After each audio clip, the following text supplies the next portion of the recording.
to the Man Cave Show. Welcome to the Man Cave Show. Welcome to the Man Cave Show. MCS, The Man Cave Show, with your host, Damian Christopher. Hey guys, I'm your man, Damian Christopher. Welcome to MCS, The Man Cave Show, Season 3, Episode 3. Appreciate you guys tuning in last week with our previous guest, Sherman Brathwaite. Funny episode. If you haven't got a chance to see it, definitely go back. Don't forget to subscribe. Click on the notification button so you see when we're uploading. And we're going to get started. This week, we're supposed to have one guest, but I'm not going to put him out on blast because he lives in Connecticut. But this week, I do have a filler, and actually, they haven't been a guest for the weekend. My man, Selassie Cofie. How are you guys doing? Thanks for coming in and being here to fill in. I already know you're not a movie buff, and I'm trying to put you on blast or anything. Yeah, so. I'll be honest. I don't keep up with the. No, because even when movies. we hang here, we watch movies. You're on your phone most of the time. Yeah, he's lying. I mean, yeah, sometimes. So It just depends on the movie for me. Some movies just pull me in naturally, and some I go in and out. No, it's just me. I'm the movie buff, and I like to have more people coming through and just like that to have that rapport. Yeah, I understand. But you watch what you watch, and I watch what I watch. But you're an anime person. I know you're the Naruto fanatic, right? I love Naruto. Hunter is actually probably like my new favorite. It's like Hunter x Hunter. I don't know if you heard of it. It was like an old anime. Is it on? Was it on Netflix? I mean, YouTube. Or you can watch it on Hulu. I usually watch it on Crunchyroll. Mm-hmm. Oh, yeah. That still exists. Yep. Okay.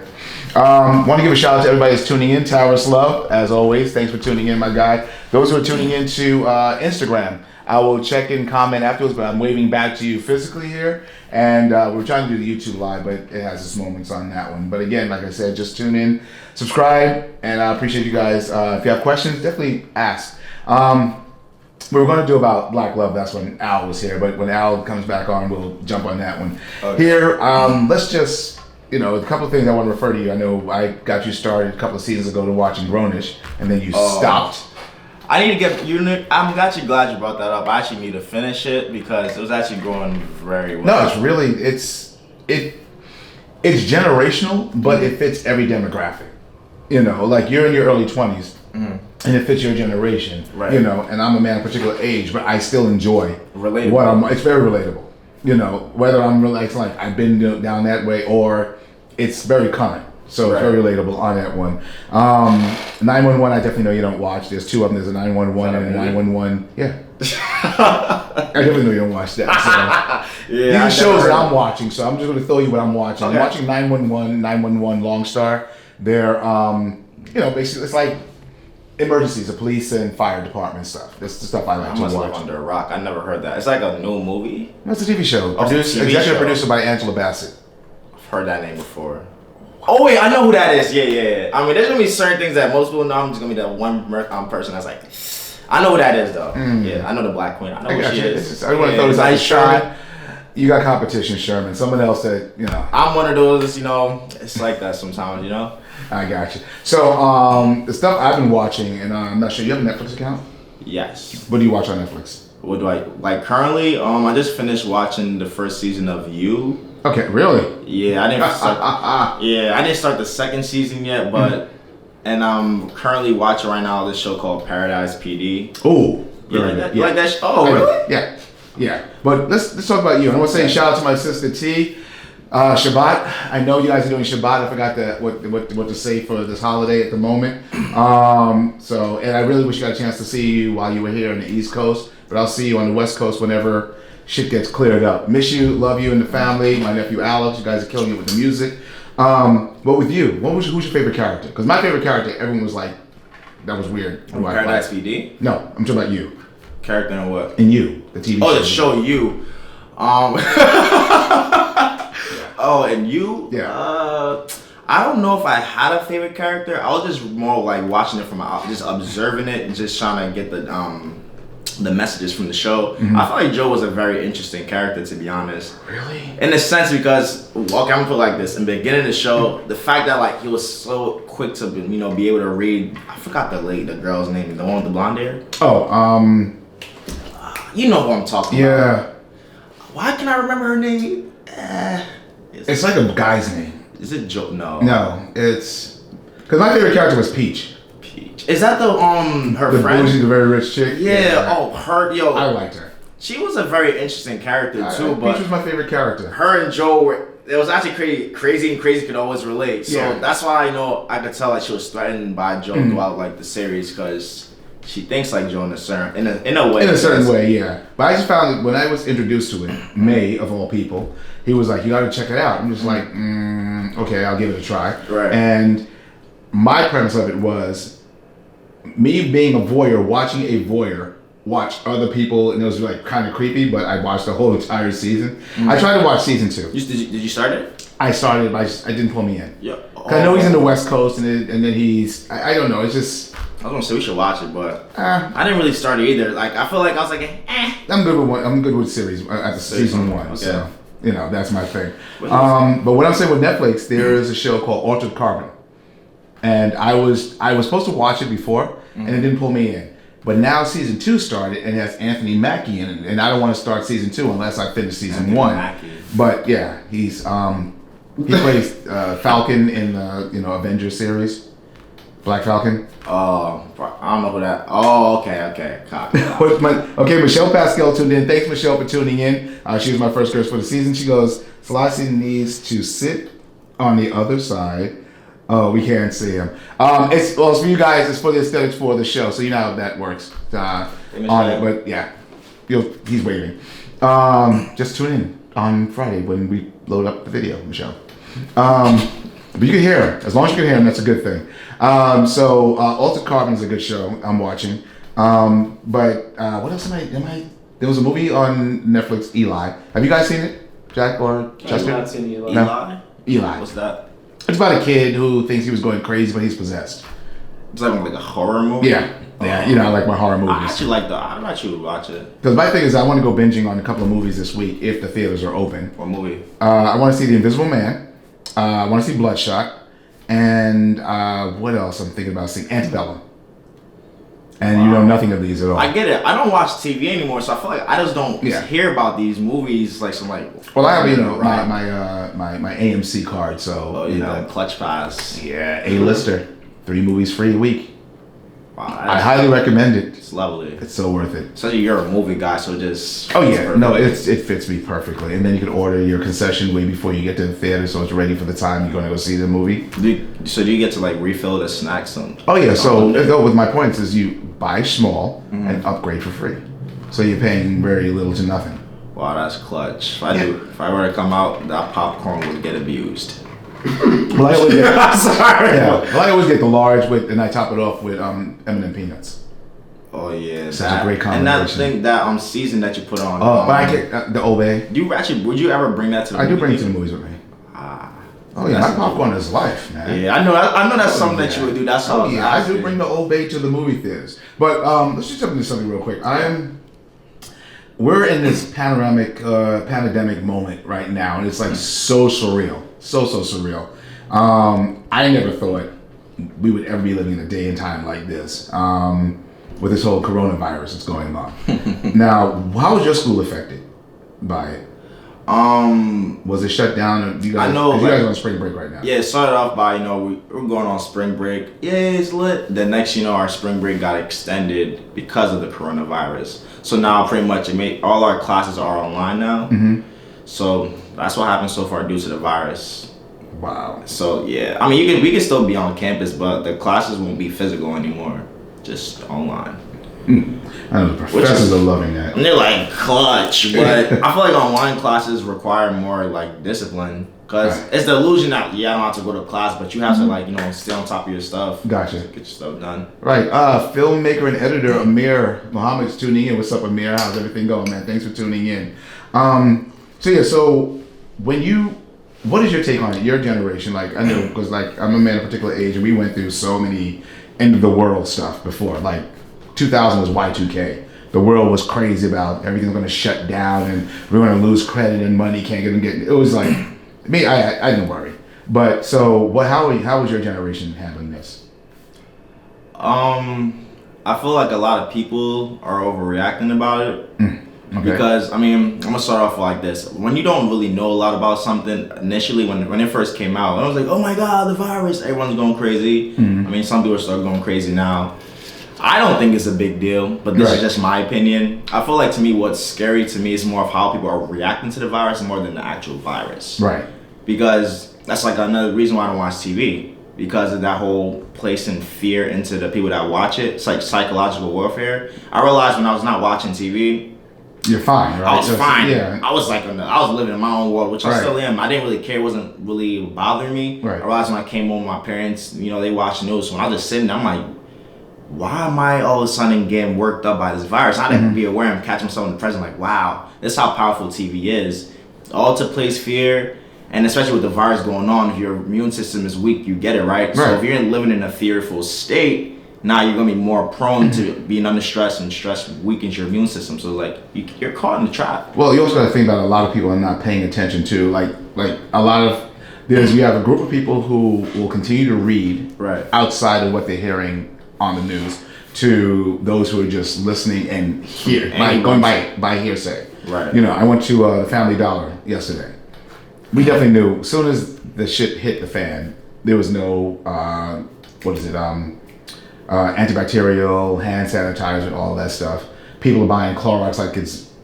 First of all, you should always have Clorox in your house for cleaning. Period. I mean, it's just regardless. Like, I always have disinfectant.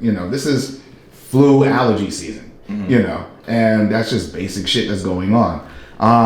You're right. It's just like it's just taking things over the top, where they're not reading that if a person is sick, they're the ones supposed to be wearing the mask. And I mentioned last time when Sherman was here, I was coming in from Atlanta, Georgia, and a lot of people on the plane with masks on. And they're probably not sick, right? No. It's, to be honest, it's really a placebo effect. Like, they, in their head, they think that, well, if I wear this mask, I'm going to be protected. I know the placebo effect is very powerful to the point. It really could work like that, because that's how powerful the mind is. But at the same time, it's like, you kind of confuse people too, because it's like, are you sick or are you not sick? Right. Like, pick a side. Yeah, so. But hey, whatever makes them feel comfortable, I guess, is what matters. Yeah, but I just found it, it's not funny, but your generation is not. I didn't laugh.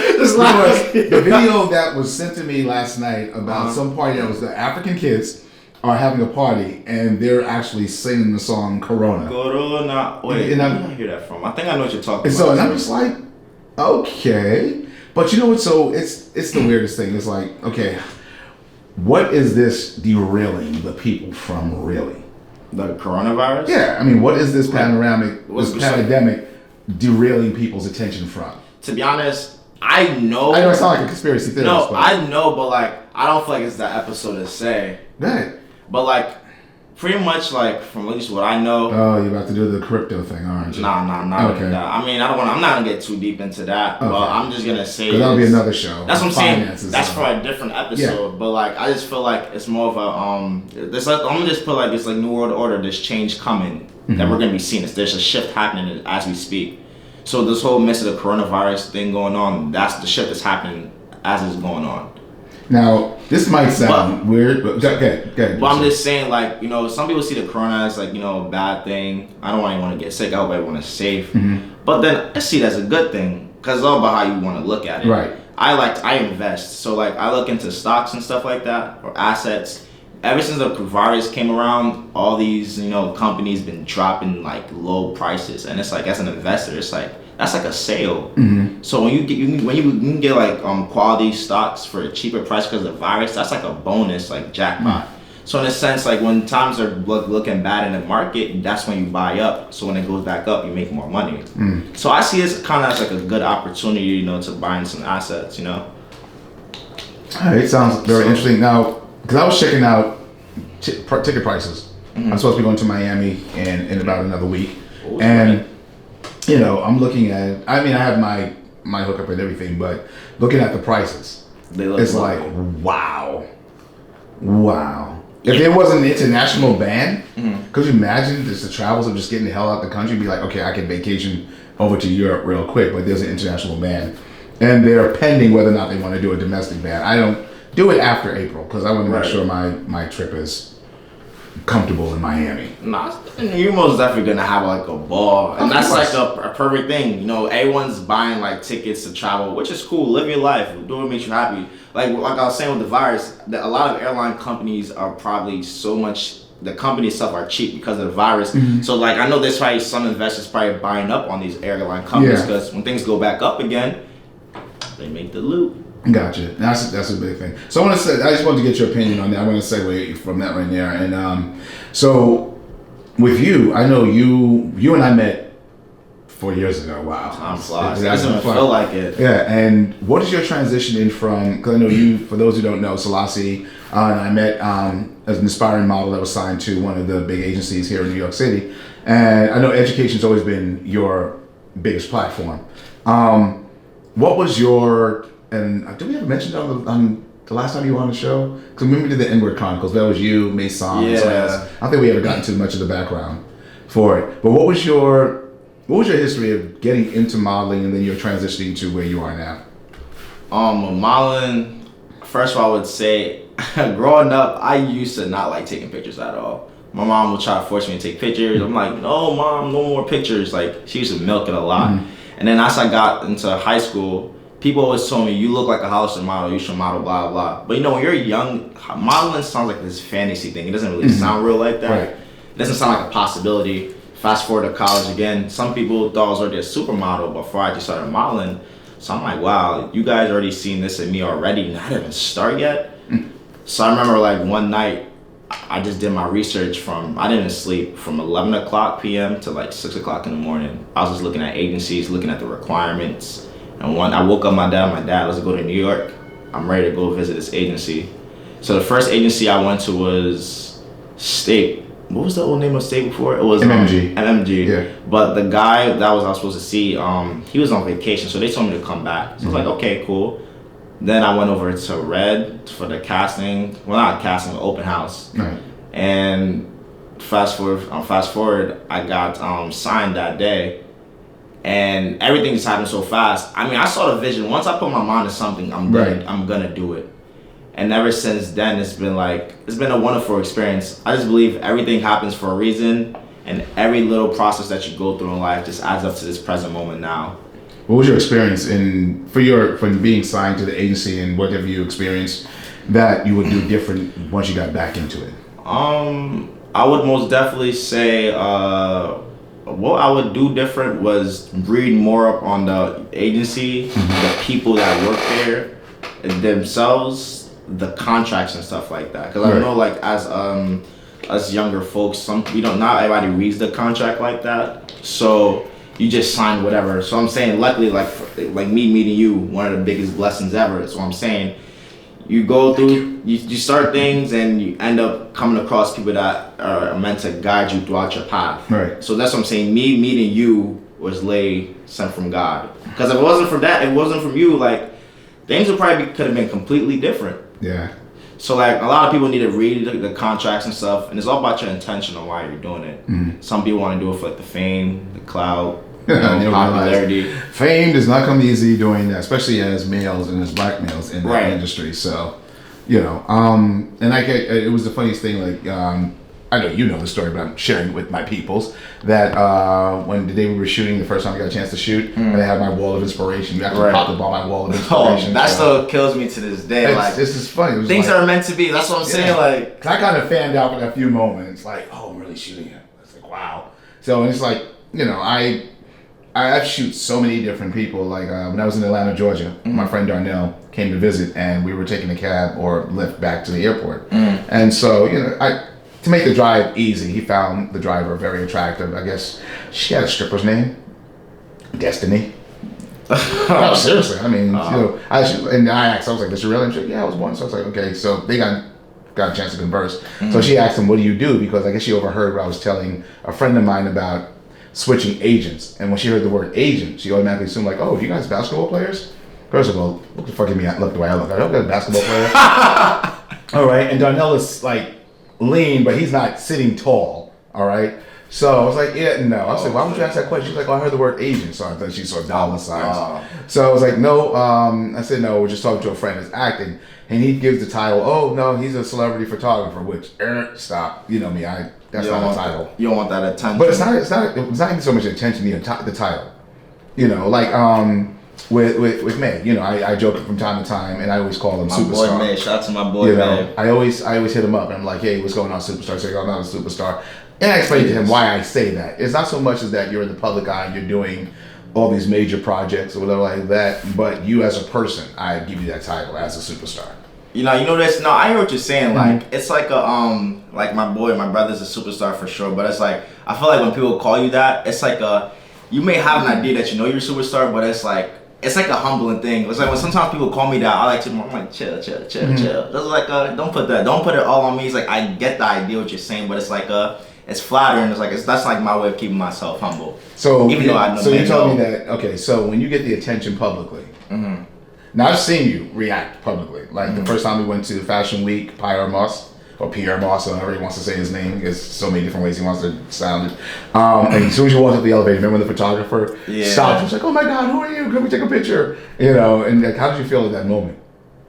I was just like, to be honest, in that moment, I was like, I guess I'll take the picture because it got me mixed up with a celebrity. But it's just like when it comes at you that fast, it's kind of like I'm not gonna turn it down. You know, I'm gonna just go with it. I guess that's the industry that comes with. I guess. So have you been stopped because of you been recognized on certain things? Yeah. I know you're on campus, right. But like when you come to the city, people stop you. Like sometimes every here and then they're like, you look familiar, and I'm just like, really? From where? And then they'll tell me, I'm like, oh. And I think it's kind of cool sometimes when people can like recognize you. Like, I'm like, wow. Well, that happened with myself, and I'm behind the scenes. You know me. I like to be behind the scenes. I want to move out and be silly the way I want to be. We went to an event with my makeup artist, Shaista Clark. Shout out to Shaista. And Will from Delaware. Whoa. And so we were going to an event here in Brooklyn, in Greenpoint, and it was for Acura. And long story short, going to the train station, coming back home, this one young kid remember we were doing that before. Same thing happened. We were in the train station and someone stopped me. Yeah. Literally the same situation happened again with Shaista and Will. Did you freeze up? My usual kind of thing. Like, we're coming from an entertainment industry party. Right. I mean, it was wine, so I wasn't like buzzed. I'm not big on the wine thing. But I if I'm in an event and someone knows who I am, I don't mind. Right. But publicly, it's just like, you're Julius D.C Bryant photographer. I love your work. Like, cool, but like they want to engage in an entire conversation. So it's like it's like you appreciate the compliments and the kind words, but you just don't necessarily want to like get in a full scale conversation. Exactly. I blame you. You know what I mean? You don't owe everybody a conversation. It's like the fan out behavior is what you're saying you don't like. Yeah, I want the work. I've always said this before. I want the notoriety and I want the prestige. I want to be paid equivalent to. But I like to run a move normally. Like people say, like, "Oh, I love your work." That I'm cool. Right. But to stop and have an engaged conversation, I'm not that person. Like when people who want to be celebrities, they stop and whole 9 yards. You have those who admire or desire to be in the public eye, and they treat their fans shitty. Yeah. And a lot of them do that. You want to be because it's your fans that make you the way you are. It's facts. And then you putting all this energy to be popular, to treat people shitty. You don't deserve that space. It's like an ego thing. Some people want that, and there's some people that, they like to be behind the scenes. The way I see it is, I kind of like this. The people that don't want the attention for some reason tend to get it more. In a way, like sometimes, like I'll put myself behind the scenes, but even by me doing that, like it still comes back to me at the end of the day somehow. So I kind of understand like why celebrities don't like when people fan out, because it's like just be yourself. I'm not like people have this impression. So Sydney, I'm live. He's doing this on purpose. He's doing this on purpose. It's like under your skin. No, he's I'm not gonna let it affect him. It's going to decline. And just, so he's watching it. And I just waved on him. I know you're watching Sydney. I'm just picturing that he has the plot feed just to get a No, but he's reaction. going to be on the show. Sydney Afriye will be on the show with two of his cast members from his latest play. I forgot the name of it, but Sydney will be on the show. I just got a flashback of the time when we were all hanging out and then we caught you dancing. You called me what? Right at the time that you were dancing, it was me, you, and Sydney right hanging out. I'm saying that day was just too funny. You caught me dancing around Sydney? Yo, well, listen, remember we were playing the African music? I don't remember. Really? Yeah. You're lying. I don't remember. Yeah, you don't remember. Yeah, you're right. Yeah, it never happened.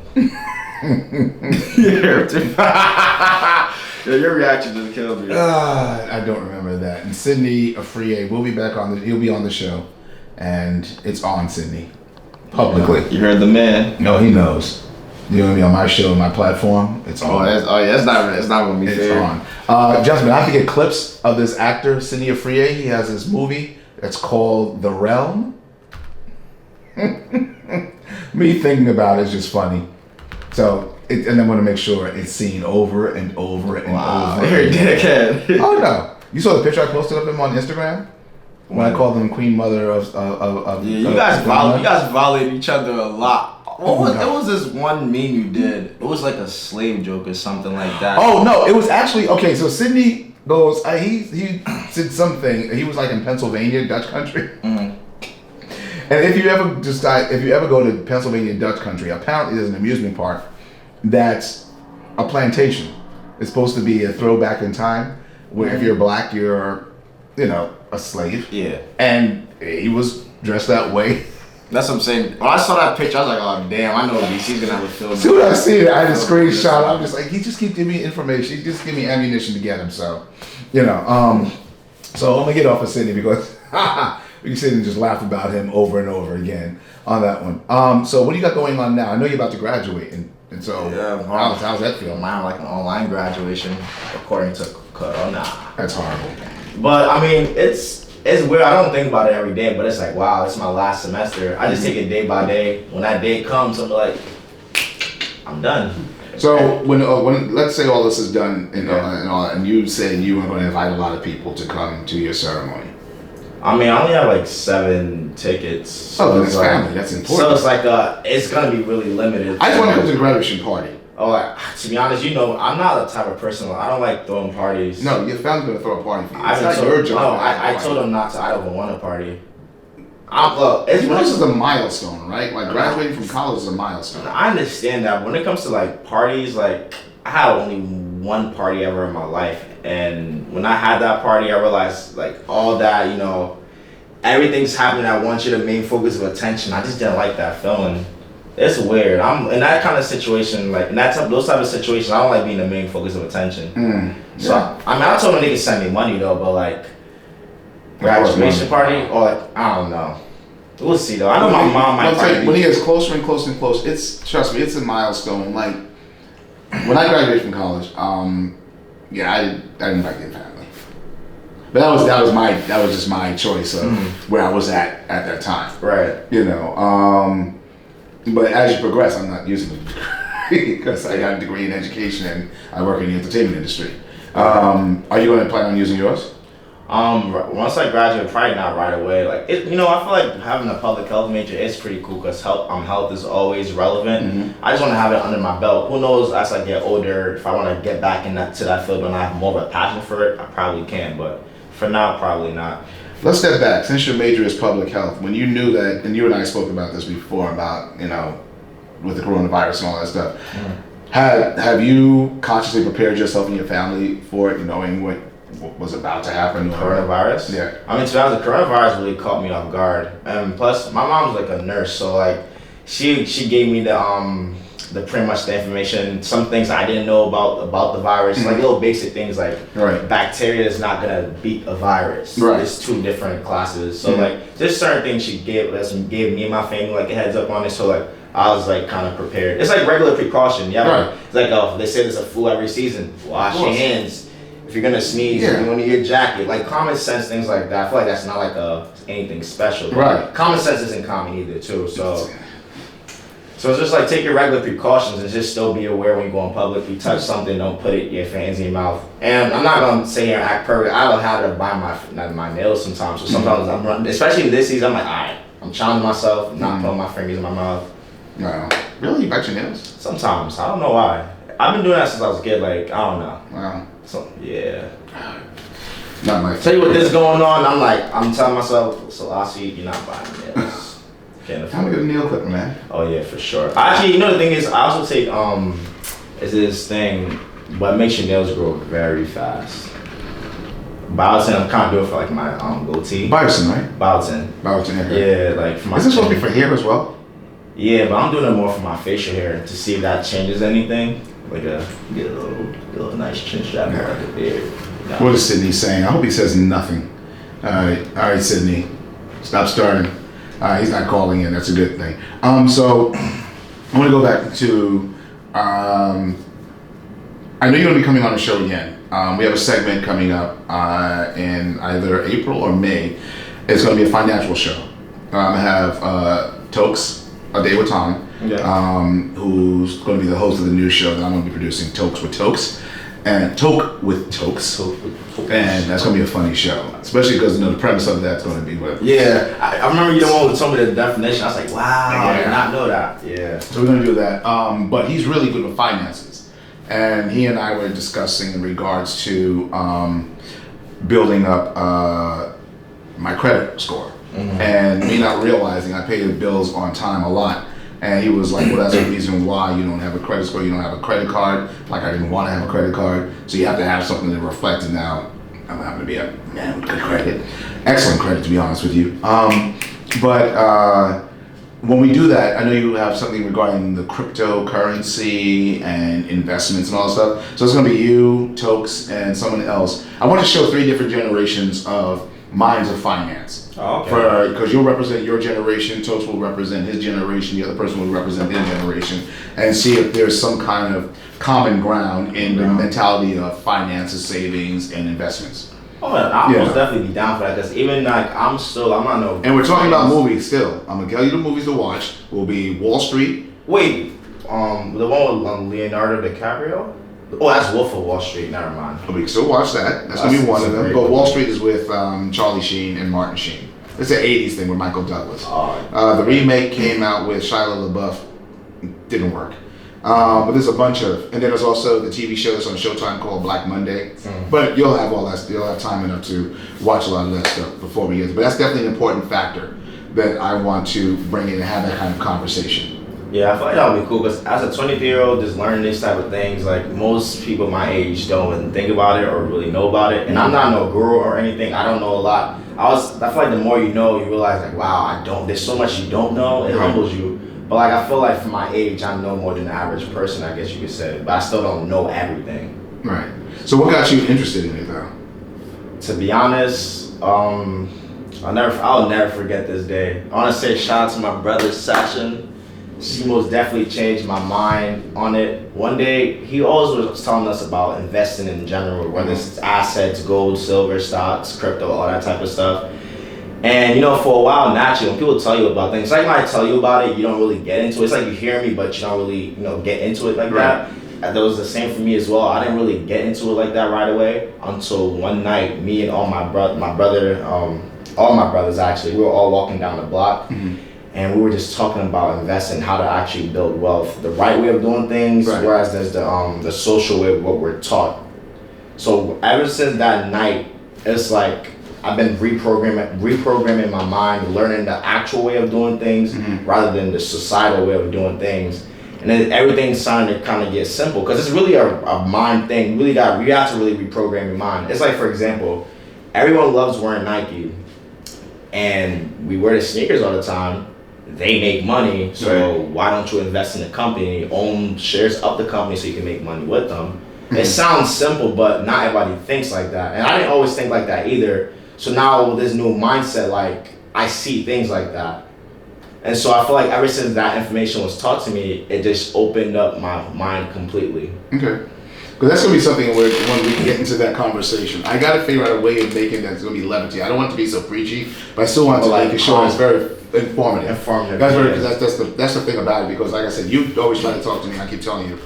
Yeah, because that's how I hear the words. I'm not absorbing the words, right. you know. But I will do my research by the time we do the show, and enough where I'll have questions. You know what it is though, and I also understand it from your viewers. Like we always learn things or take action when we're ready. Just same way when my friend was telling me about it, I didn't act on it right away, but when he hit me with the information the second time, I was like, wow. Because then I was thinking, now, because most of the time we always want a lot of money, but we don't know what to do with the money when it gets here. So once when you start to know what you could possibly do with the money, when it comes, you can utilize it the correct way. Right. It's pretty much about having a plan. Okay. I guess you could say. You know, I'm still learning and it's lovely. Well, when we get to that show, it's going to be really intense. I'm looking forward to it because, again, like I said, we'll educate the viewers and then also educate myself because I definitely know I eventually want to invest. I'm very just tight with the money. No, honestly, and that's one thing. I want to make sure it fits the budget. Right, and I will be very considerate with you on that one because I'm 23 and you're in your 40s. You're 40. Yeah. I'm a man of a particular age. But at the end of the day, you have more responsibilities and other things to worry about. So I understand why you probably can't act on certain things. Right. So I totally understand that. Yeah, because we made that comparison last night, so that's a good thing. I gotta say, Selassie, I appreciate you coming through and standing in for Al Lundy, Mr. Connecticut. But we'll get back to them on that one. But no, this is really good because we're able to get on in. Start watching movies, man. You know, I do watch movies. I just don't watch, like, let's say, for example, Black Panther. When Black Panther first came out, I didn't watch it right away. I'm always the person that watches things late because I like to watch it when I want to watch it, not when everybody else wants to watch it. But I will tell you this. We are doing a segment since Comic-Con is not happening. We're going to be doing a segment on anime, and I know I have to binge on a lot of stuff, so send me a list of 4 of your top animes, whether it's a series or a movie. I prefer movies, but if it's a series, not the 25 episode shits either. I don't have all that time to be doing that, but give me an anime, 4 animes that you really feel that I should be interested in, and we'll sit and we'll have just a few people on panel to sit and talk about that one. Oh, that's cool. All right, so we're definitely going to do that one. I thank you for coming through, and I gotta say this was really, really great. Al Lundy should be coming here sometime soon. Waiting for him to get back to me, and we'll fix that date up there. Taurus Love, he's been viewing the show for a while, so I can't wait for him to come on the show. Invited Clavon Leonard, the designer. Oh, really? Yeah. Whatever he decides to come back from Africa or whatever. But the next one, I can't wait. I'll tell you the date for the financing one. All right. So that just give me a run. Can I just give like a couple of shout outs? Shout outs? Just like, you know, because like, related to the financial, because like, I was going to say shout out to my boy Sasha, my boy Bach, Chris, Damien, Angelo, because we were all in that group chat when we were like playing. Oh, okay. So like that moment I was telling you, that story is very like, to me, that story means a lot because my life changed after that night. So I just wanted to say shout out. All right. So when we do that show, definitely have them view in so they could actually, join the conversation virtually with us. So just want to say thanks for coming through. Everyone that's tuned in, I want to say thank you. This is your man Damian Christopher. Don't forget to subscribe. Click on the button and then also binge on the entire series. Thanks for tuning in again. Thanks for Selassie Cofie popping by. Damian Christopher, Alpha MCS The Man Cave Show. Thanks.